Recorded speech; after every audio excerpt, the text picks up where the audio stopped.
Hi. Today I'm going to discuss about the importance of face in physical examination. As you know, in the present era of medicine, so investigations are playing an important role rather than physical examination. But as a doctor, I feel physical examination plays very important role in diagnosis of a disease. So I will tell you in this video, I will tell you how to do a diagnosis just by seeing at a face. See, facial appearance is a good index of underlying disease, and reading face is an art. And a trained physician can quickly recognize disease just by seeing the face of a patient. So first, I will discuss about face in congenital diseases. Faces bovina, Grieg syndrome. Grieg cephalopolysyndactyly syndrome is a disorder that affects the development of limbs, head, and face due to mutation chromosome 7. They have a cow-like face. They have a large cranial vault, a huge forehead, and they have a high bregma. See, bregma is nothing but it's an anatomical point in the cranium where your coronal suture meets the sagittal suture, and they have hypertelorism. So widely spaced eyes. See the difference in this patient, okay? The widely spaced eyes, hypertelorism. And it is all because of due to enlarged sphenoid bone. See David Gregg. So we learned something about Gregg. He's an interesting character. He was born on 1864 to 1936. He's a Scottish surgeon. He's a graduate of Edinburgh University. He served in army in India and South Africa. And after returning to Scotland, he became supervisor at the Baldovian Institute of Imbecile Children and also curator of the Museum of Royal College of Surgeons. It is where he has developed some peculiar fascination with skulls that lasted a lifetime and eventually gave him a shot of fame. Literally, this guy has some 300 skulls in his private collection. I don't know what his wife is thinking. And he wrote extensively about the deformities, and even he published a paper. He's interested in music and literature, and he's published some poetry also. Next, face in Down syndrome. See, this is the typical face in Down syndrome. They have an open mouth, protruding tongue. They have epicanthal folds. See, epicanthal fold is nothing but okay, this fold of upper skin fold of upper eyelid, which extends into the inner corner of eye. This is the medial canthus. This is called as epicanthal fold. This is normal in some people of Asian descent, and it is seen in some congenital diseases also. They have strabismus. They have a small nose with a broad bridge. Next, face in Turner syndrome. This is a typical face of Turner syndrome. They have a short Weber neck. They have low hairline, so anterior and posterior hairlines. They have smaller lower jaw. We call it as micrognathia. And they have fish-like mouth. And also, as you can see, low set deformed ears. Next, Marfanoid face in Marfan syndrome. The face is long, lean, elongated, and narrow. See, as you can see, small jaw leading to crowding of teeth. He has a high-hatched palate, defect in fibrillin genes. They have overly flexible joints. They have scoliosis. They have mitral valve prolapse, aortic aneurysms, and so on. As you can see in the picture, easily you can identify by seeing the face. This guy has Marfanoid habitus Marfan syndrome. Bird face. It is seen in Peary-Robin sequence. It is nothing but mandibular hyperplasia. As you can see, micrognathia, mandibular hyperplasia. They have glossoptosis, the posterior displacement of tongue, and they have U-shaped cleft palate. This is a classic triad seen in Peary-Robin sequence. You can see in the picture, they look like a bird face. The moment you see a bird face, always remember Peary-Robin sequence. Next, elfin face. See, elfin is nothing but it is a human supernatural being in German mythology.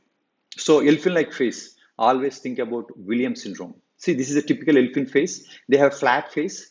They have broad forehead, hypertelorism, so wide space between the eyes. They have short upturned nose, low set ears, puffy cheeks, wide mouth, patchless lips, hyperplastic teeth. They have deep husky voice. They are mentally retarded, but with very sweet, friendly personality. And they are short, and they have congenital supravalvular aortic stenosis and hypercalcemia.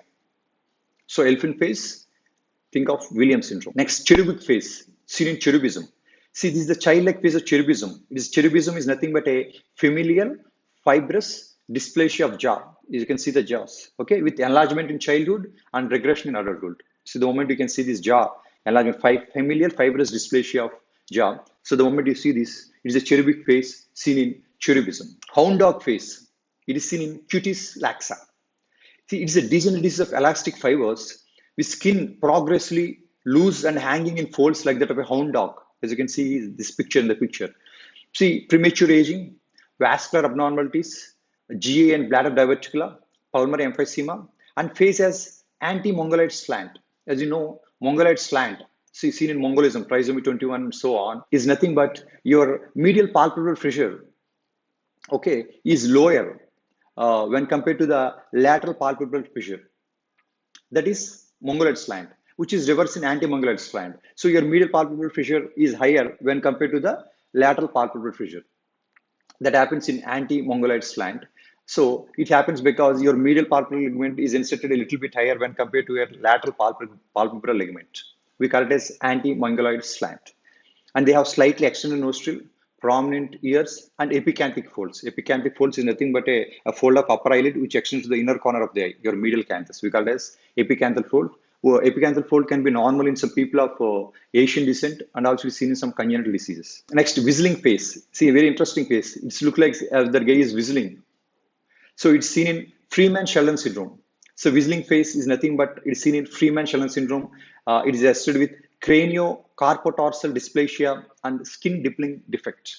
Whistling face, Freeman-Sheldon syndrome. Horloid face, Hurler syndrome. It is a coarse and gargoyle-like face.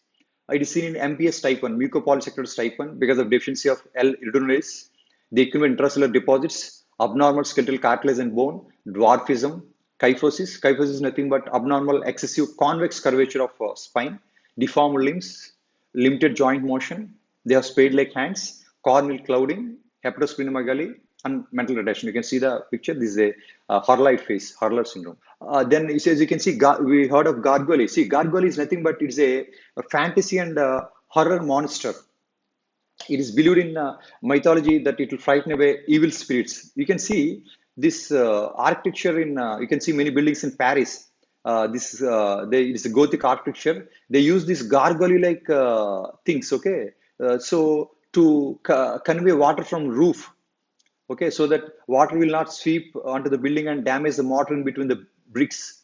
So they use a lot of gargoyles. So in the architecture, this is called as gargoyle-like face. So whenever you remember gargoyle-like face, remember Hurler syndrome, Hurloid face, mucopolysaccharidosis type 1, deficiency of enzyme L-iridinase. Next, Potter face, Potter syndrome, bilateral renal agencies, hypertelorism, widely spaced eyes, prominent epicanthic folds. Epicanthic folds are nothing but your skin fold of upper eyelid extending to the middle canthus, inner part of the eye, lower tears. They have receding chin.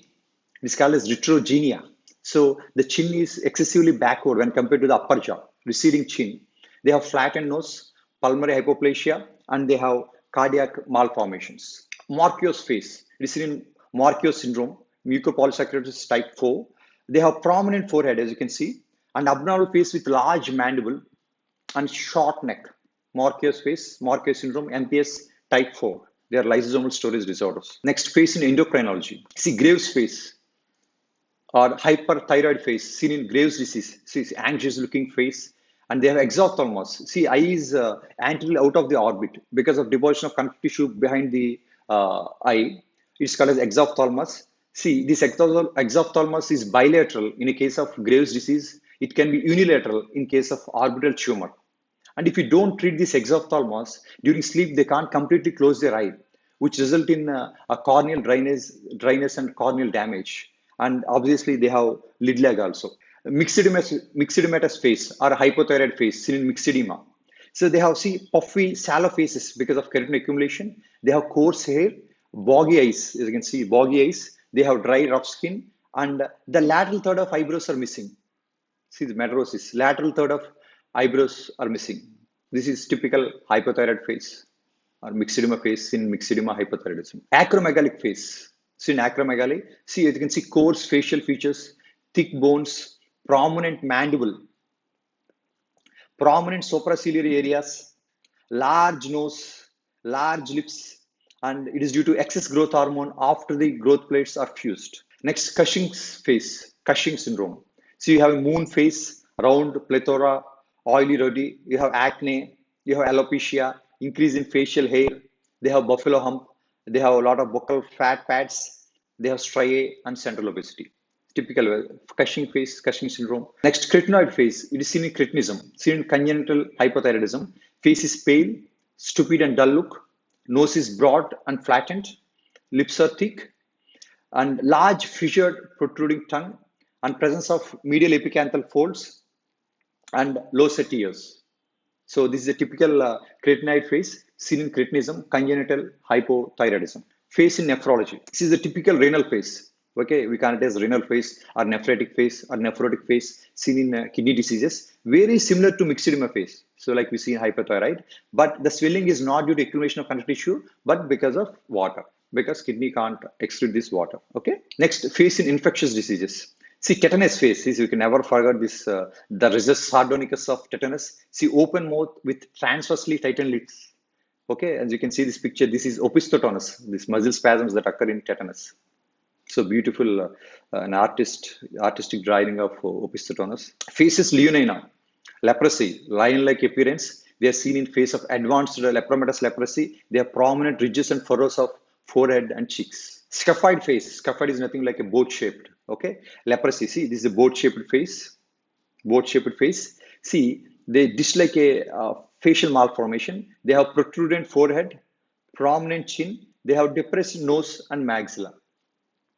See, scaphoid face, leprosy, boat shaped, like a boat, like a boat. Next, face in rheumatology. See, weeping face, dermatomyositis. See, when facial muscles are affected in dermatomyositis, there is violaceous hue with edema of upper eyelids and a weeping facial expression. And it is an idiopathic inflammatory myopathy. Dermatomyositis, weeping face, dermatomyositis. Scleroderma face, systemic sclerosis. Okay, they have a sharp nose and skin is so tightly drawn that wrinkles disappear. Hyperpigmentation and patches of vitiligo. They can have few telangiectasias. Telangiectasia is nothing but a dilated superficial blood vessels in skin and mucous membranes. And mouth opening is narrow. This is a typical face. Okay, the moment you see this, you can easily identify the patient is having scleroderma. Scleroderma face seen in primary systemic sclerosis. Lupus face, typical. See this beautiful malar and butterfly rash across the bridge of the nose. This is called as lupus face seen in SLE, systemic lupus erythematosus. Malar rash, butterfly rash, always think of SLE. Then face in Sjogren syndrome. See enlargement of lacrimal glands on both sides, along with enlargement of parotid and submandibular glands on both sides. The moment you see this, okay, always think of Sjogren syndrome. See, next, face in cardiology. See, Corvisart's face, aortic regurgitation. The phases of advanced aortic regurgitation are full-blown congestive heart failure. You can see Corvisart's face, puffy, cyanotic, swollen eyelids, and shiny eyes. Corvisart's face, think of aortic regurgitation. Next, Demasset's face. It is seen in aortic regurgitation. Bobbing motion of head, okay, synchronous with each heartbeat. See, so you can see the bobbing motion of that synchronous with each heartbeat. Diagnostic of AR, but it is neither specific nor sensitive. Can also occur in patients with very large stroke volume like hyperkinetic heart syndromes, massive left pleural effusion. It can happen in tricuspid regurgitation also. So we'll learn something about de Musset. He's a French poet who lived in the 19th century, and hence he had all the major risk factors of acquiring syphilis, which he compliantly did.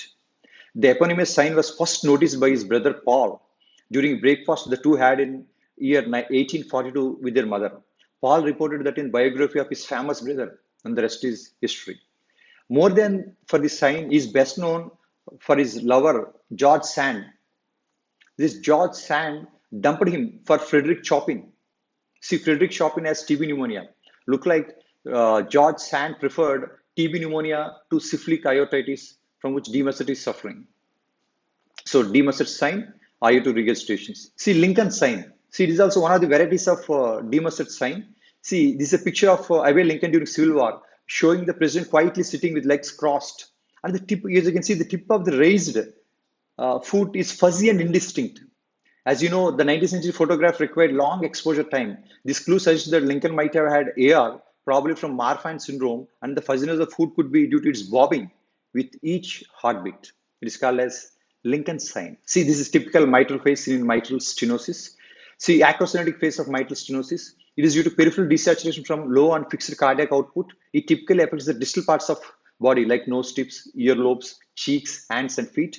And when MS evolves into right side heart failure and TR from long-standing pulmonary hypertension, the skin turns shallow and often ovoelectric.